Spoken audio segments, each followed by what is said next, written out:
گفتگو جو کرنی ہے اچکزئی صاحب نے کرنی ہے، عمران خان صاحب نے ان کو مینڈیٹ تو دے دیا ہے، لیکن اس وقت صورتحال اگر ہم دیکھیں تو ایک طرف کہتے ہیں جی کہ بات چیت کریں، جو کہ بہت ضروری ہے، میں اس پہ بلیو کرتی ہوں، لیکن ساتھ ساتھ ہراساں جو کیا جا رہا ہے پولیٹیکل ورکرز کو، جو کیسز ہیں اس حوالے سے ان کو رہائی ملتی ہے، ایک نیا کیس بن جاتا ہے، وہ دوبارہ گرفتار ہو جاتے ہیں، تو کچھ کانفیڈنس بلڈنگ میئرز تو کرنے ہوتے ہیں اگر بات چیت کرنی ہے۔ یہ نہیں ہو سکتا کہ ایک طرف سے آپ طاقت کا استعمال کریں، دوسری طرف سے آپ یہ مطالبہ کریں کہ بات چیت کریں۔ اس ماحول میں بات چیت ہو سکتی ہے؟ دیکھیں، پہلی بات تو یہ طے کرنی ہے کہ اس حکومت کے پاس کوئی اختیار ہے بھی یا نہیں ہے، کیونکہ تحریک انصاف کا یہ موقف ہے کہ ہم اس حکومت سے کیوں بات کریں، اس کے پاس تو کوئی اختیار نہیں، اور ہم ان سے بات کریں گے جن کے پاس اختیار ہے۔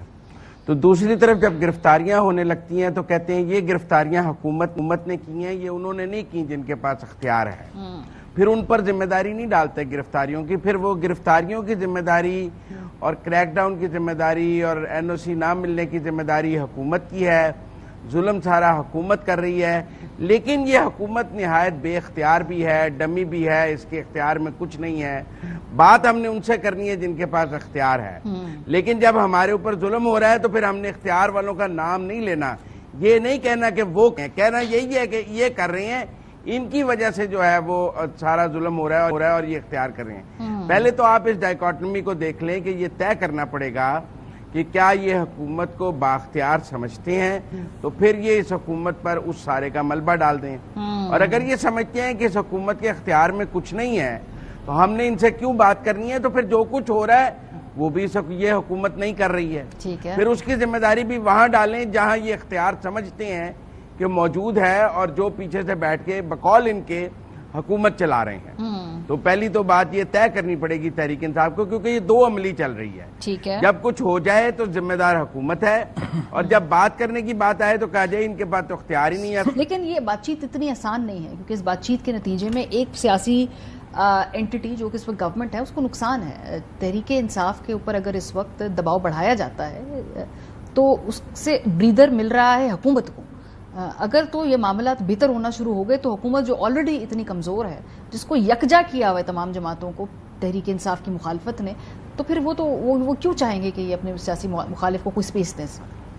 جی بالکل، بڑی اچھی آبزرویشن ہے آپ کی، اس لیے کہ اس وقت حکومت جو کہتی ہے کہ جی ہم سے بات چیت ہو، پہلے وہ یہ کہہ رہے تھے کہ ہم خود بھی چل کے جانے کے لیے تیار ہیں، بیچ میں ان کا بھی یہ موقف آیا کہ جناب 9 مئی والوں سے ہم بات نہیں کریں گے، تو ان کا موقف بھی وقت کے ساتھ ساتھ چینج ہوتا رہتا ہے۔ ایشو یہ ہے کہ مذاکرات کا مطلب ہے کہ حکومت کا گھر جانا، اس سے شارٹ کچھ بھی نہیں ہے، اگر اس لیے کہ آپ یہ جو اسلام آباد کے 3 حلقے ہیں ان کے آپ دیکھ لیں، اب مذاکرات میں پہلی چیز یہ ہوگی کہ جو حلقے کھل رہے ہیں ان کو کھولنے دیا جائے، مینڈیٹ کی بات ہے نا، مین اسٹیکنگ پوائنٹ کیا ہے؟ مینڈیٹ ہے، ٹریبیونلز کو آپ چلنے دیں، ٹریبیونلز کو فیصلے کرنے دیں، کیا یہ فیصلے کرنے دیں گے ٹریبیونلز کو؟ اسلام آباد کے 3 حلقوں کی مثال ہمارے سامنے ہے، تو مجھے نہیں لگتا کہ اس وقت بات چیت کے ذریعے کوئی حل نکلے گا۔ ویسے ان پرنسپل تو سیاسی جماعتوں سے بات چیت ہونی چاہیے، لیکن اس وقت جو لوگ اقتدار میں، مجھے نہیں لگتا کہ ان سے بات چیت کر کے کوئی فرق پڑے گا۔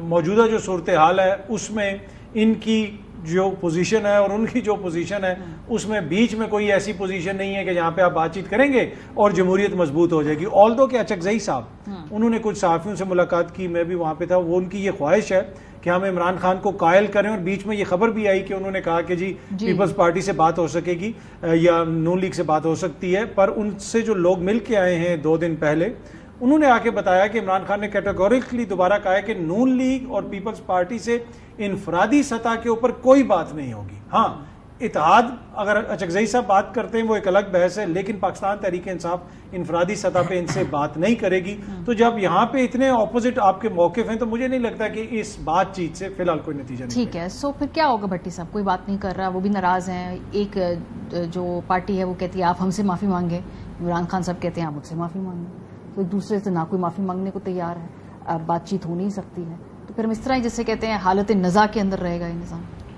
دیکھیے اس میں 2-3 باتیں ہیں۔ پہلی بات تو یہ کہ کیا مذاکرات ہونے چاہیے؟ بالکل ہونے چاہیے، کیوں نہیں ہونے چاہیے؟ دوست ملک کہہ رہے ہیں آپ کو کہ خدا کے لیے اپنے حال پہ رحم کرو، IMF کہہ رہا ہے کہ سیاسی عدم استحکام ختم کریں تبھی معاشی عدم استحکام ہوگا، اور جو موجودہ نفرت اور تقسیم ہے، اور اب جو انڈے بچے دے رہی ہے یہ نفرت اور تقسیم، کہ ایک مین ایشو اب پتہ نہیں کہاں چلا گیا. 6 ججز کے بعد صرف جوڈیشری دیکھیں تو 15 اور چیزیں جوڈیشری میں آ گئی ہیں, سرگودہ کا جج تک بات پہنچ گئی ہے.